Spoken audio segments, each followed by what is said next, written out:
d'abord, quelle a été votre première réaction à l'annonce de cette annonce de la Cour suprême, ce recul historique en matière de droits des femmes? De la consternation et de l'effroi, même si on s'y attendait, on savait que c'était dans les tuyaux, on savait que la Cour suprême avait travaillé à la réforme de cet arrêt-là.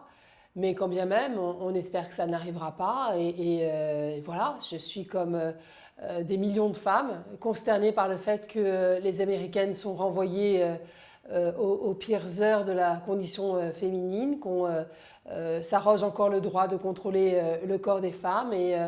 Voilà, ce qu'on pense être de l'ordre de la dystopie, on pense tous et toutes à la Servante écarlate. En réalité, d'une manière ou d'une autre, ça se produit et ça se produit maintenant aux États-Unis, l'une des plus grandes démocraties de notre planète. Eh bien, on vient nier aux femmes le droit de pouvoir disposer de leur corps. Non, je suis effondrée en réalité. Il est important aujourd'hui en France d'inscrire le droit à l'avortement dans la Constitution. Ça me paraît absolument incontournable. Vous savez, j'entends ici et là certaines voix qui nous disent, encore ce matin sur France Inter, que ça ne serait pas nécessaire. Eh bien, c'est incontournable. Rappelons-nous en 2017 comment est-ce qu'un candidat malheureux à l'élection présidentielle, je parle de François Fillon, avait indiqué qu'à titre personnel, il était contre l'IVG et voulait supprimer le délit de fausses informations. Vous savez, sur Internet, il y a des sites qui propagent de fausses informations sur l'IVG. Laurence Rossignol, alors ministre d'État, avait codifié ce délit-là. François Fillon s'était clairement exprimé sur le fait qu'il supprimerait ce délit. Rappelons-nous comment certains gynécologues, et je pense en 2018 au président du syndicat des gynécologues, avaient pu indiquer que les gynécologues n'étaient pas là pour ôter la vie. Il ne faudrait pas croire que ce droit est sécurisé en France. Les mouvements contestataires de ce droit, dont moi je pense qu'il doit être inaliénable, sont toujours à l'œuvre, sont toujours effectifs, puissants, organisés.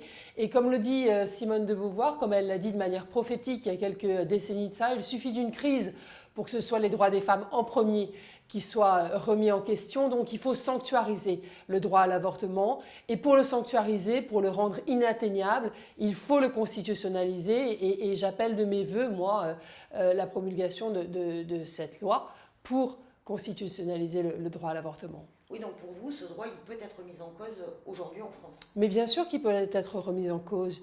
Il l'a été en Pologne il n'y a pas longtemps. On sait qu'en Espagne, il est précarisé aussi. Bien sûr, il serait illusoire de croire que le droit à l'avortement est un droit inaliénable. Alors, une fois qu'on a dit ça, je dis aussi que le débat de savoir si on est pour ou contre l'avortement, c'est un débat que moi, je ne veux plus avoir. C'est terminé. On a eu ce débat il y a 50 ans, fin de chantier. Le droit des femmes à disposer de leur corps est un non-sujet.